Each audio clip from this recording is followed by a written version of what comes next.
Hello and good evening. We are going to talk about chapter 6 today. We are going to get into a different media when it comes to creating art, starting with drawing. Drawing is an immediate and accessible way to communicate through imagery. It conveys an artist's imaginings. When it comes to the act of drawing, it is one of the most instinctive things we do. We are born into this world. We feed. We learn to cry. We learn to walk, and eventually we can draw. And if you take a look at one of the first examples of drawing here, we have the Study for Tube Shelter Perspective by Henry Moore, made in 1940. We have a series of drawings that describe Londoners sheltering from Nazi bombing raids. Drawings are valuable records of events where cameras could not function. So back then, this drawing was made in the 1940s. They did not have a camera available to them to record. Instead, there's a person there in the actual site documenting this through his drawing. So when it comes to the drawing process, it is, as I mentioned, a very instinctive process. We learn it even before we read and write. So what is the meaning of drawing? It is to pull, push, or drag a marking tool across a surface to leave a line or mark. And now we have a drawing, a type of sketch drawing done by one of the most famous artists in our time. We have Facial Proportions of a Man in Profile by Leonardo da Vinci. This was made in 1490. Something that is interesting about Da Vinci, the majority of his works are actually these types of studies or diagrams that he documented in his sketchbook. Even though he's popularly known for his paintings, he actually does not have a large body of paintings. He probably only completed a dozen or so. And most of his recorded works of art are actually these types of drawings. If you look at Da Vinci's style, he has a very accurate style. He uses a lot of these interesting hatch lines to create value. Something that you'll notice, he uses a different medium. He uses brown ink, charcoal, and red chalk. So the quality of the lines look very different. Something that you'll notice in terms of what Da Vinci does in his drawings is he likes to take a lot of notes. But if you were to look at the notes here, all of his notes are written backwards. And he does that on purpose because he thought of it as a way to keep his mind busy. And here we have another example of a sketchbook done by a different artist, one more of a contemporary artist, Guillermo del Toro. And this image here is from his Pages from Sketchbook for the Pan's Labyrinth, made in 2006. Pan's Labyrinth is a film that Guillermo del Toro helped produce. He actually created most of the characters, the creatures in that film. So if you have a chance, I believe the movie is on Netflix. So if you happen to have a Netflix account at home, check out the movie Pan's Labyrinth. You'll see this creature there. So we have two types of drawings when it comes to the drawing process. We have a projective drawing, that is drawing something that only exists in our minds. You can say that when it comes to children drawing, they know what these objects are, and so they try to draw them physically, but you can say that a lot of it is just coming from their imagination, even though they are aware of the world around them. It's not like they can accurately describe and render it, so they are actually drawing from their mind. So we have projective drawing, and we also have receptive drawing, where we attempt to capture the physical appearance of something before us. So that is a little bit more of a practical type of function when it comes to drawing. If you are looking at something and you try to copy it, that's what a receptive drawing is all about. Very different from a projective drawing, where you are drawing something from your mind. When it comes to the drawing process, it's something that is favored today by artists in Europe and the United States. To be an artist, you would, in a way, be expected to know how to draw well. The drawing process is deeply important to the artist's creativity. And now let's take a look at an interesting work of art here. A little bit more on the side of abstraction, some interesting things going on with its overall composition, some interesting lines and symmetry. And this work is by Martin Ramirez. The piece is called Untitled Number 111. It is of a train passing through an impossible tunnel, and that the work is based off imagination. And you're wondering, how is this based off of imagination? Well, Martin Ramirez, he was confined to a hospital for the majority of his life, and that he was only told stories of these things out in the real world. He was told what it would be like to ride in a train and for it to pass through a tunnel, and this is how the railroad appears, and this is how a tunnel appears, and this is how the train appears. Martin Ramirez used that info to create this drawing instead of being able to accurately render it from observation. He used only his imagination. When it comes to the drawing process, some artists present exceptional ability as children, but some who had to develop it include artists that are fairly well known. Maybe some of you know who these artists are. Paul Cézanne and Vincent van Gogh. And we have an example of Vincent van Gogh's drawing here. Carpenter, made in 1880. If you were to look at this piece and to evaluate it, would you say it is a very strong drawing? Would you say it's mediocre? I am guessing many of you are thinking it is okay because there are some inaccuracies when it comes to the overall treatment of the human form. It's not exactly representational. There are some misproportions when it came to his head shape. It looks like it's a lot larger than the rest of the body in terms of the proportion.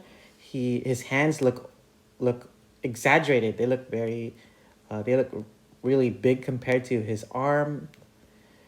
His legs feel a little bit narrow. And so this is proof that even artists who are fairly talented, who are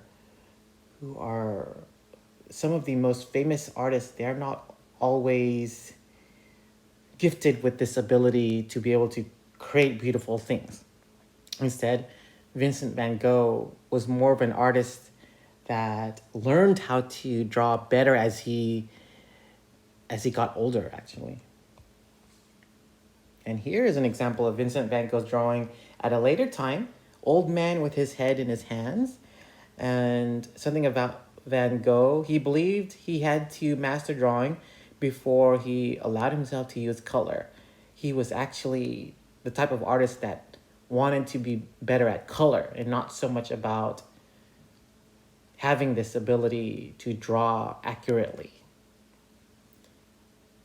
In fact, Van Gogh struggled with drawing, and I don't really see that here, but judging from the image we saw earlier, you could say this is a big improvement. The proportions look a lot more realistic. The composition is a lot better. You can see that he uses the overall space, the overall surface much better here, opposed to in the previous drawing. He does a very good job at drawing the human form at a very interesting angle. In other words, we are looking at a man that is sitting on a chair and that he is somewhat hunched over. And these are somewhat difficult things to draw in comparison to the image he tried drawing earlier, where the man is just standing and holding a saw. And something else about Van Gogh, he likes more simple styles of drawing, like Japanese style, where they focus more on the overall composition, things such as diagonals and finding ways to really use the overall space. And here is an example of a self-portrait by Vincent van Gogh. And you can see that he is using that impasto style that we talked about last chapter, or actually 2 chapters ago, chapter 4.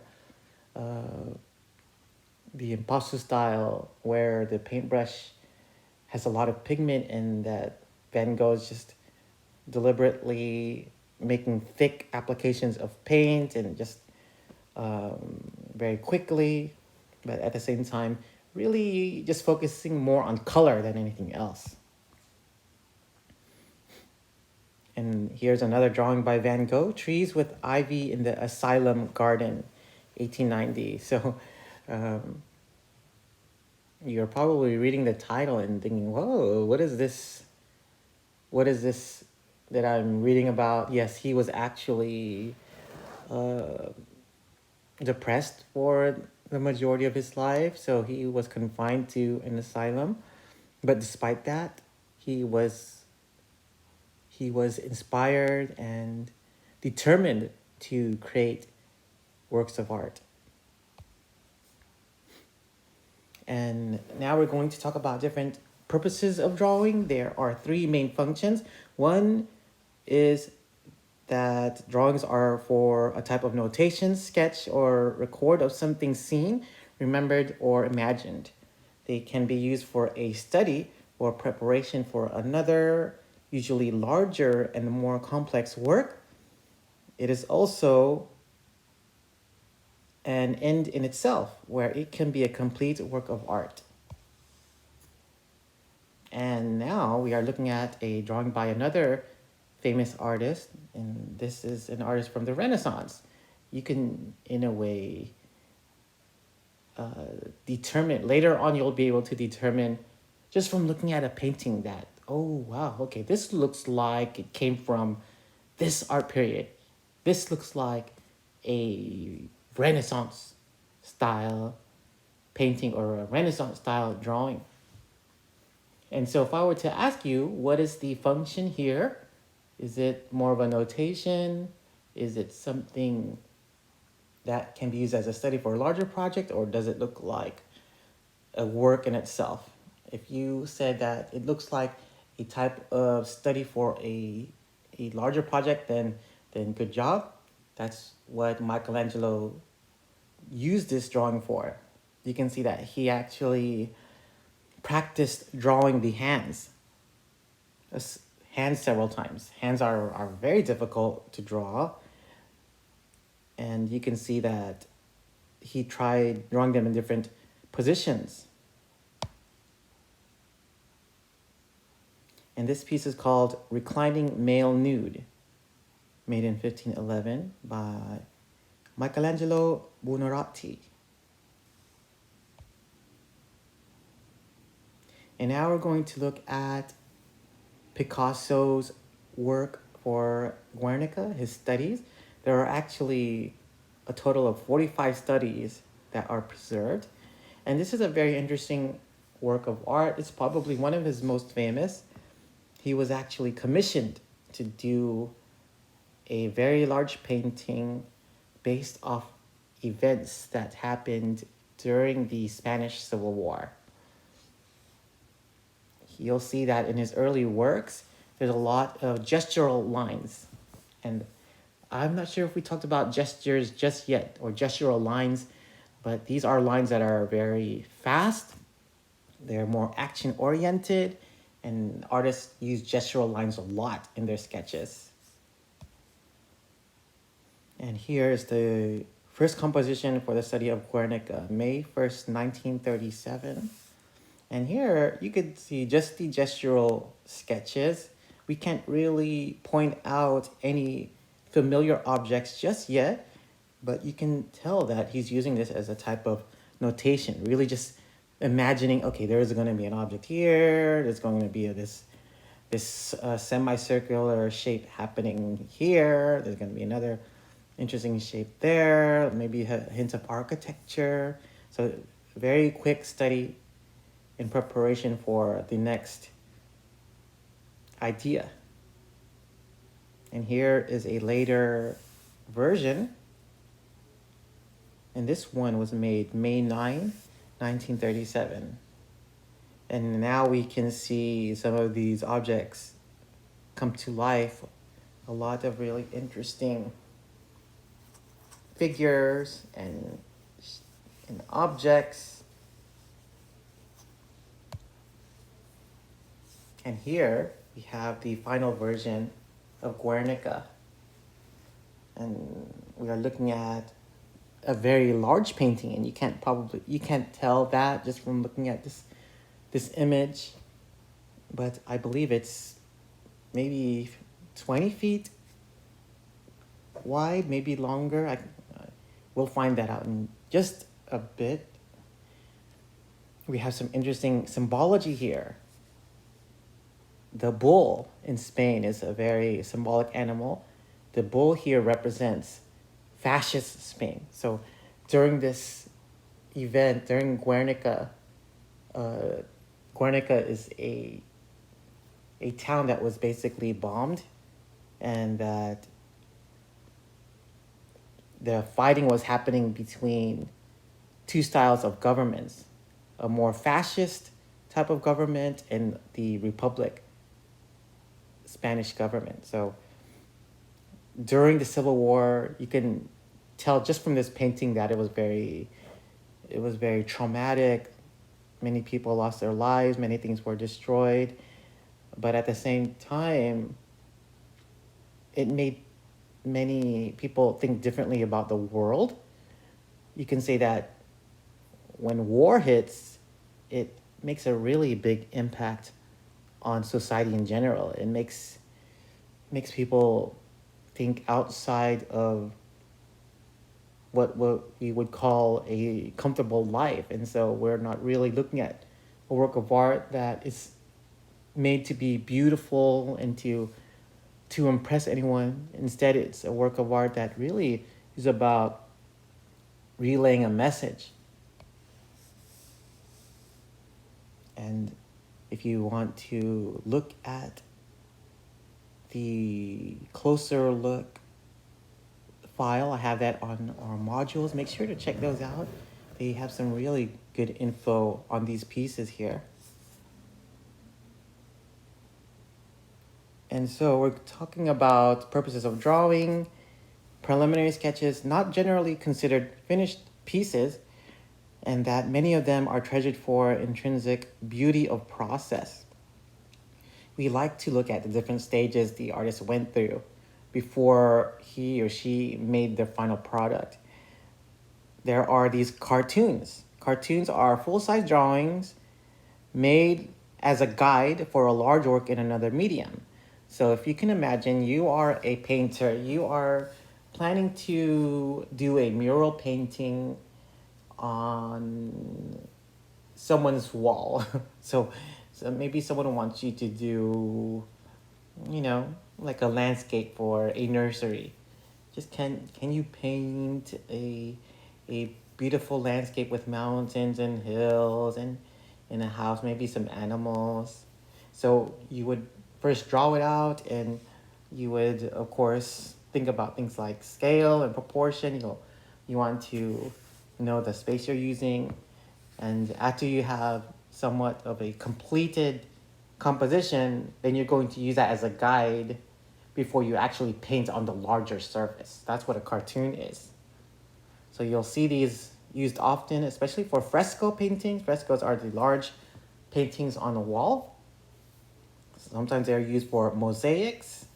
A mosaic is a work of art where the artist uses different materials, and what the artist does is find many materials of a particular color and puts them together, and they have a different quality of color in the end. It creates a little bit more texturized appearance opposed to something like a painting. And you'll see cartoons used a lot in tapestry.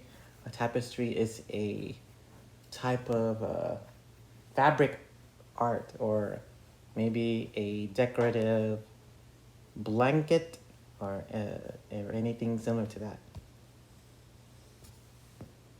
And so here are some ways to define the line that create more intricate drawings. We have hatching. Hatching are parallel lines that suggest shadows or volumes.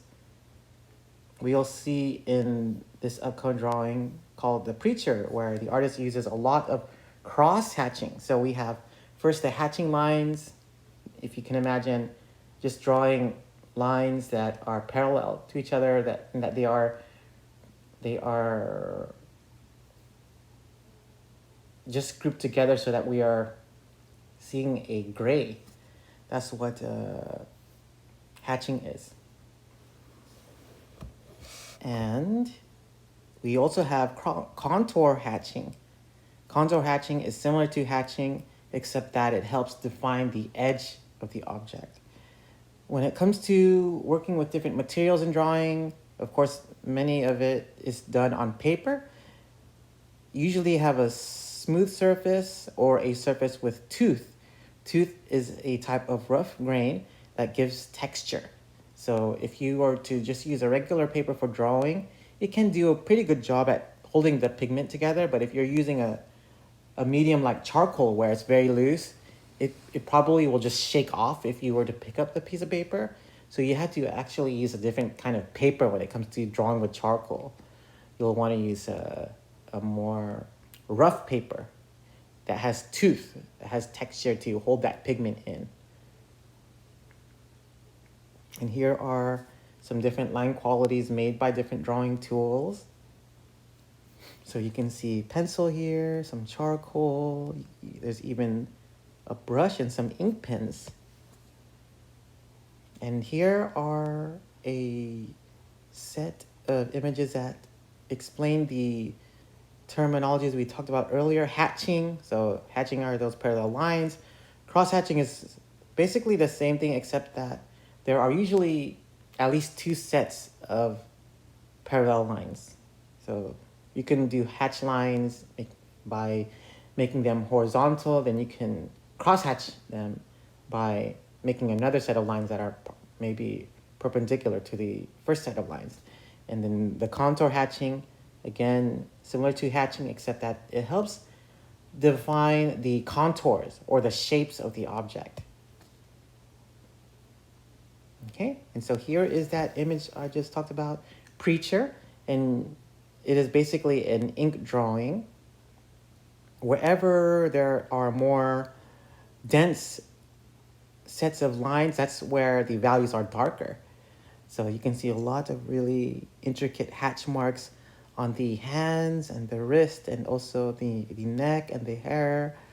The line quality is very dense, and that's what makes the pen quite versatile when it comes to creating value. If you like the, the strong contrast pens make, you can try to experiment by drawing these types of lines, trying to do hatch line to create value, and also cross hatching. And this is by the artist Charles White, and this work was made in 1952. And now we're going to talk about different tools and techniques. We are going to talk about dry media. Dry media is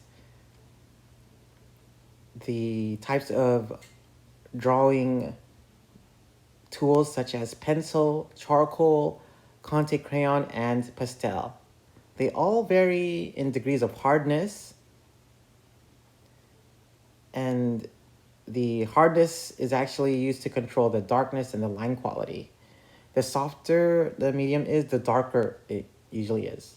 So if you can imagine the pencils that you are using on an everyday basis, the 2B pencils that you use in school, those are a medium type of hardness. So it's not going to be too dark and it's not going to be too light either.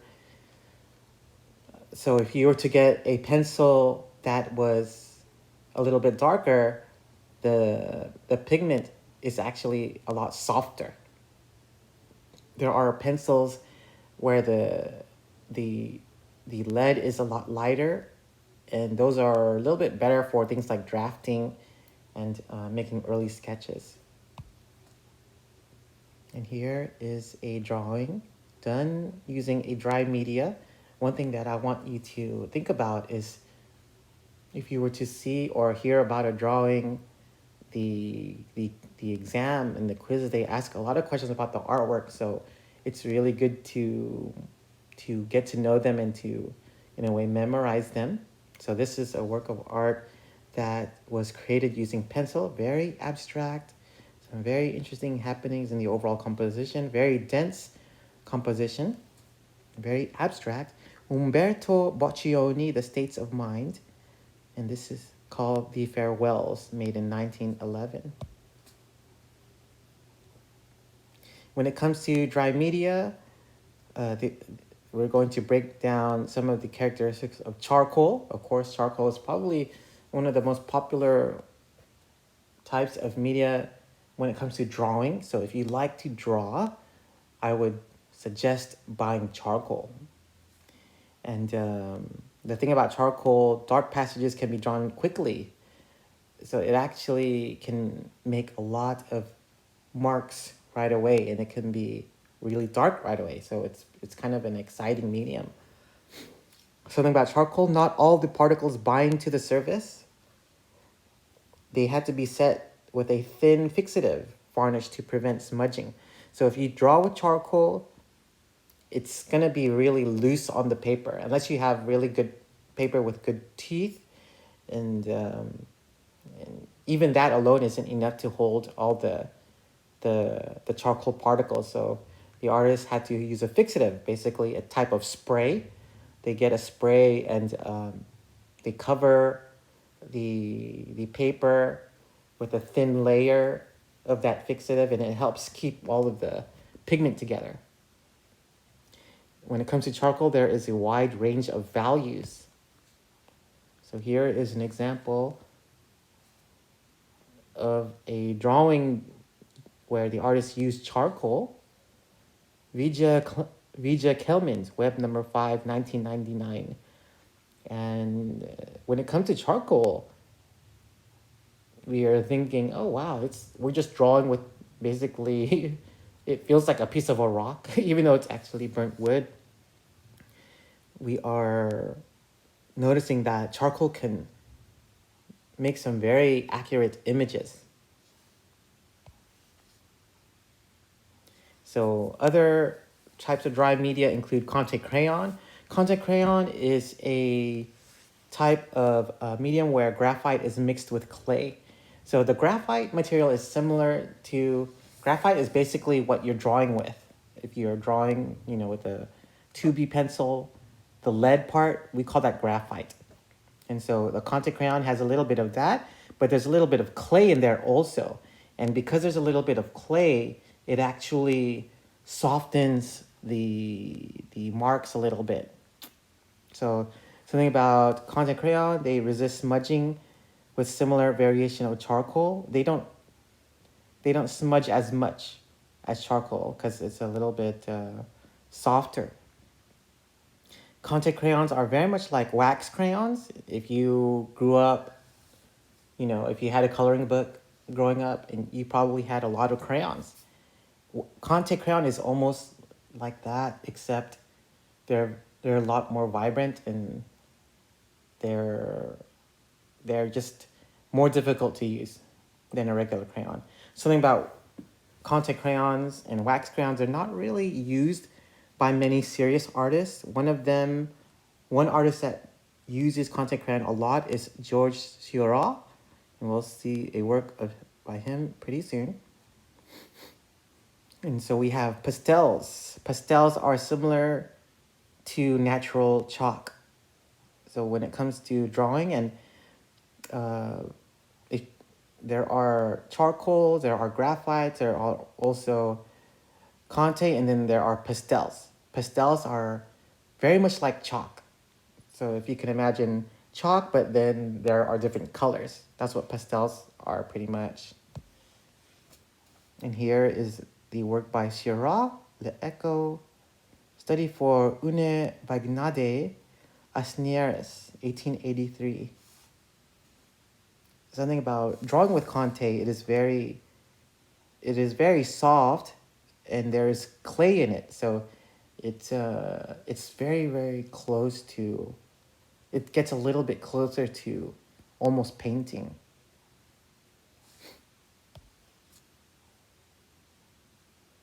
When it comes to pastels, it is mostly pigment with a little bit of binding material. So it's almost like pure color. Usually binding material is something that keeps the whole, the whole thing together. It keeps the whole material together. Because if it wasn't for binding material, then it would just fall apart like powder. So pastel has a little bit of binding material.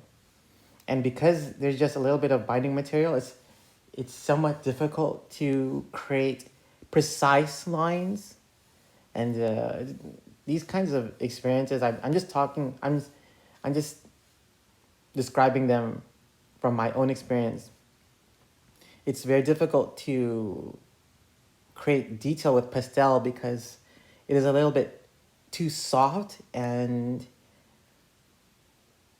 it's hard to make very accurate lines. And yet, there are these artists that create works of art that are very accurate.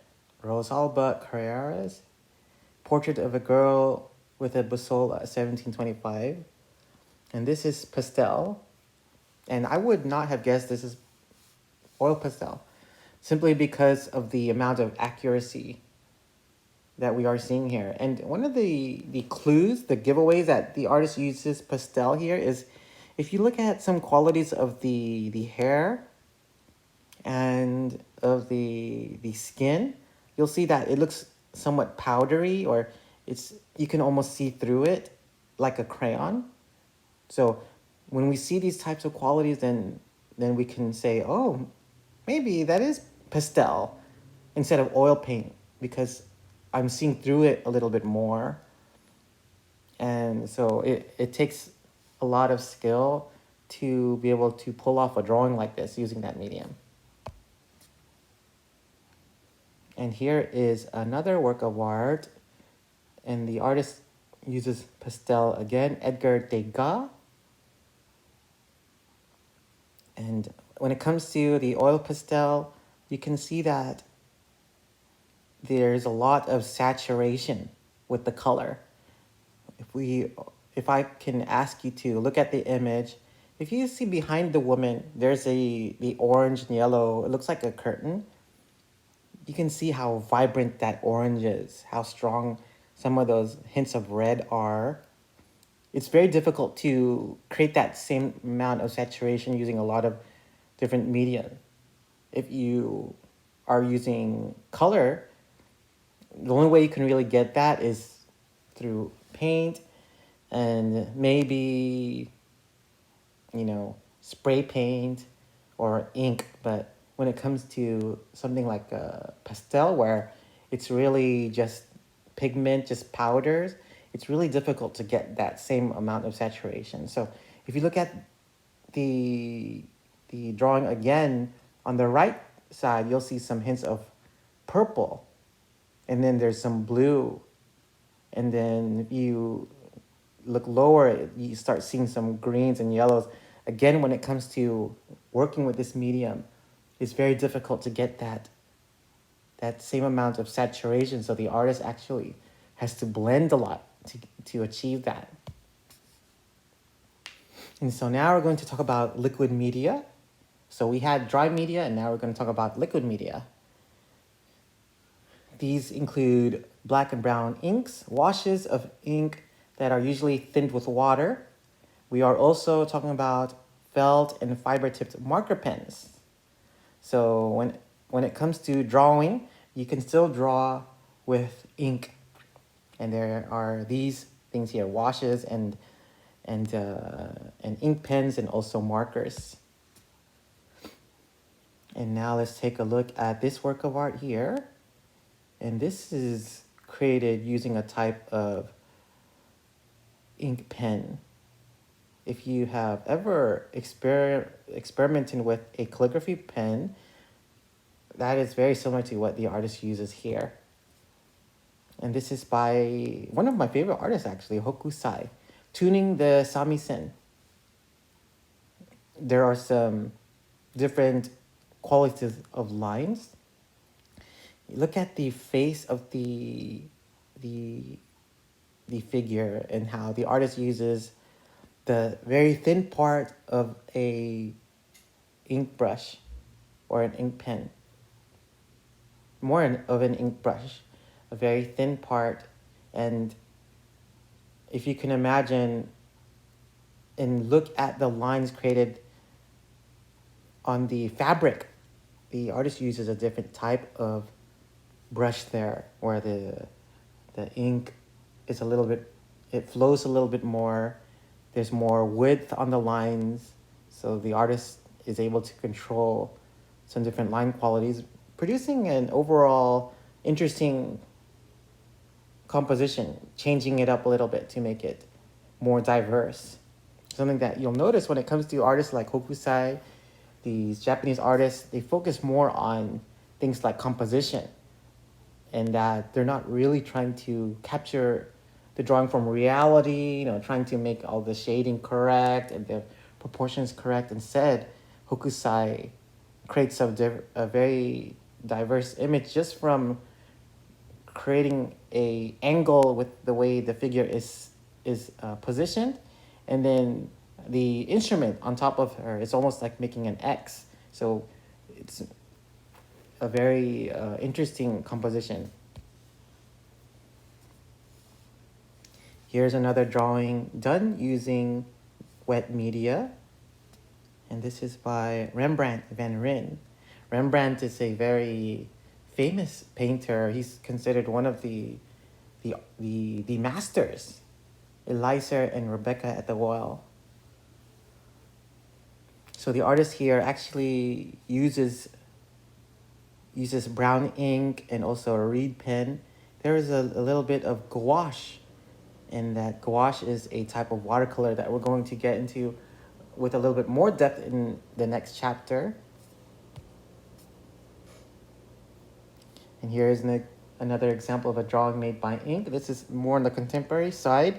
Nancy Sparrow, Peace, 1968. And if we look at the composition, you could say it's relatively simple. There's just a few things going on, but the message behind the piece is what makes this one quite interesting.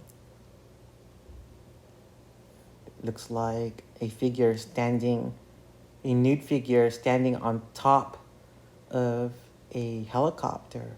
And something about helicopters very symbolic of the war in Vietnam, because they were constantly um, dropping supplies. They were constantly picking up survivors and the wounded and so on. And so I'm not sure what the figure is holding up. It looks like a baby, and I'm not sure what is on the other side. So some really interesting things happening on this piece.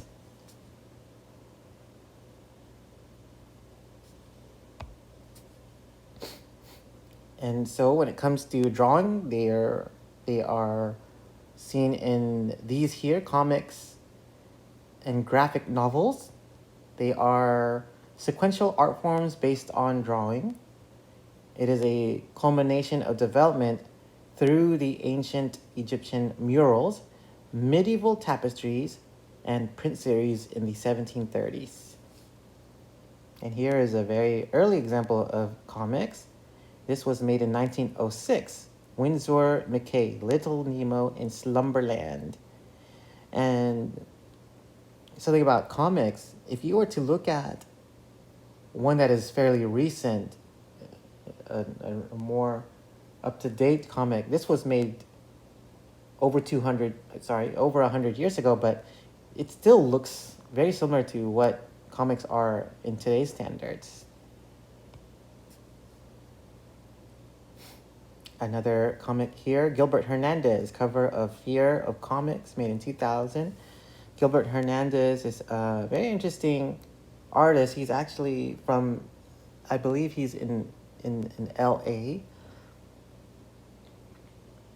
And he would make these stories that would actually portray some interesting things that dealt with his livelihood, that he grew up in a Hispanic family in the US, in that he grew up in LA, where there was a lot of things like gangs, and so he would find ways to expose some of these livelihoods, and at the same time making them a little more on the comedic side. So Gilbert Hernandez, he went a different direction with his comic books. It's almost like he made them a little bit more on the side of exaggeration.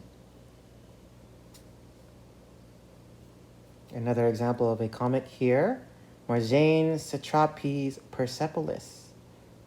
And when it comes to comics, you can say that the text plays a really important role in conveying the story, but you can tell what's going on just from looking at what is happening in the overall scene.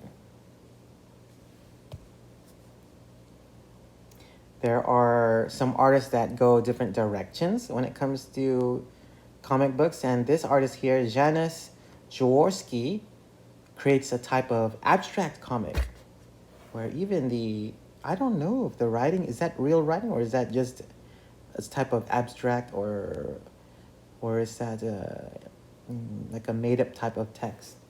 And so the artist purposely uses the comic style as a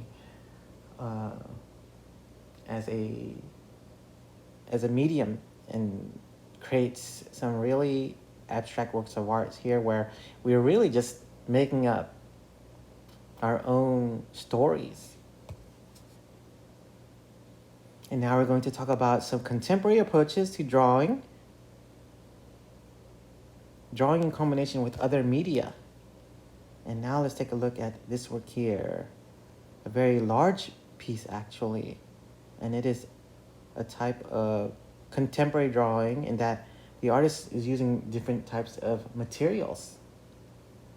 And I'm probably wondering what you, the student, is thinking when it comes to the overall piece. It's so abstract. It's so out there. I don't even know what to think. Is it architecture, or is it just it looks like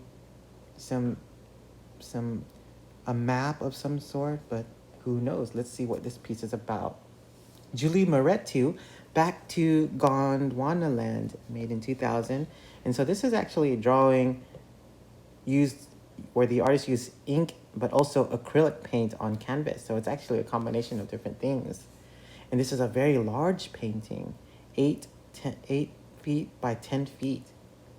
And according to the description here, the shapes suggest the impersonal public spaces of today's mass-produced world. Wow. So there's a lot of depth in that explanation. I don't even know what is she going, where is this being, what is she being inspired by? You can say that the abstraction of the lines feel almost like they are wandering, and that there isn't really a goal. Maybe that's what she means by impersonal public spaces. Maybe there's this idea that everything that we do is somewhat out in the open, and that we're all just, part of this overall kind of scheme. Mass-produced world. In other words, we are consumers. We are using up materials, and we're all using these things for the same purpose, to work, to make ourselves happy. So I'm not really sure where this piece goes. I should do some research on Julia Maret too. I really like these types of works that make me think, beyond what the images are about.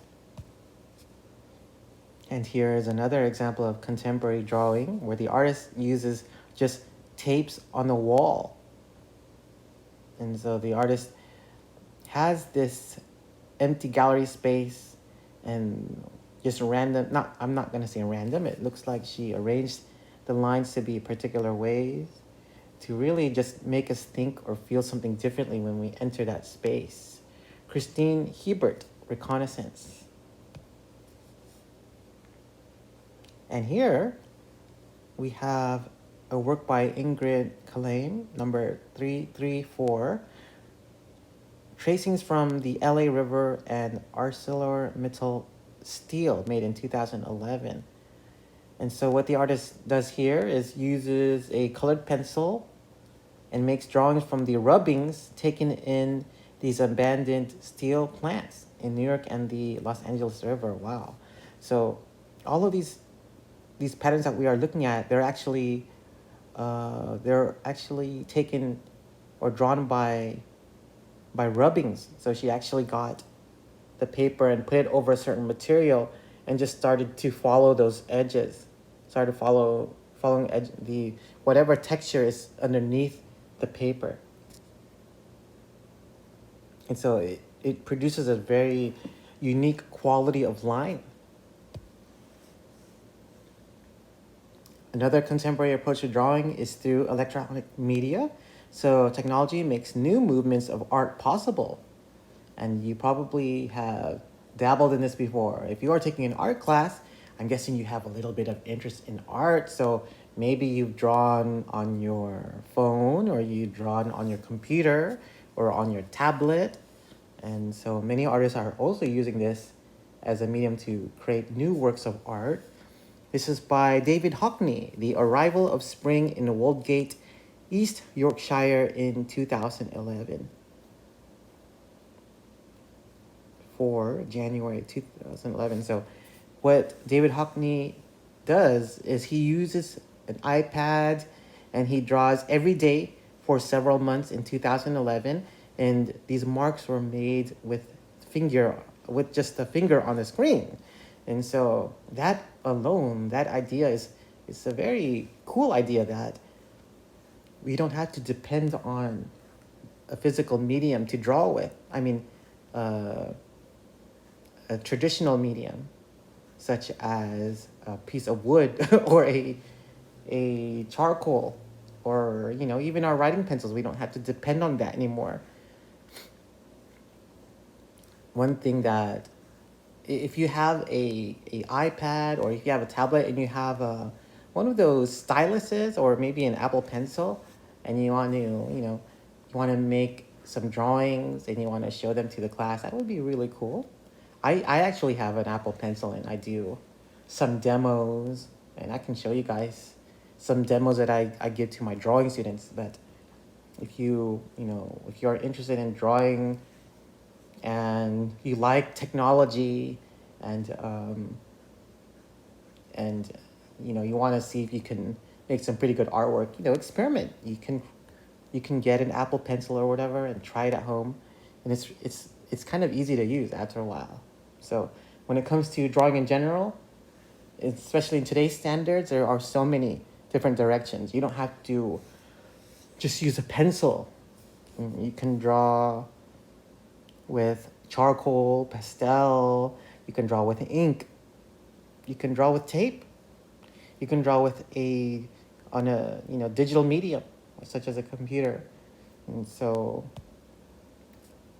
that is it for this chapter. Make sure that you know these terminologies. Let me know if you have any questions, and we're going to talk about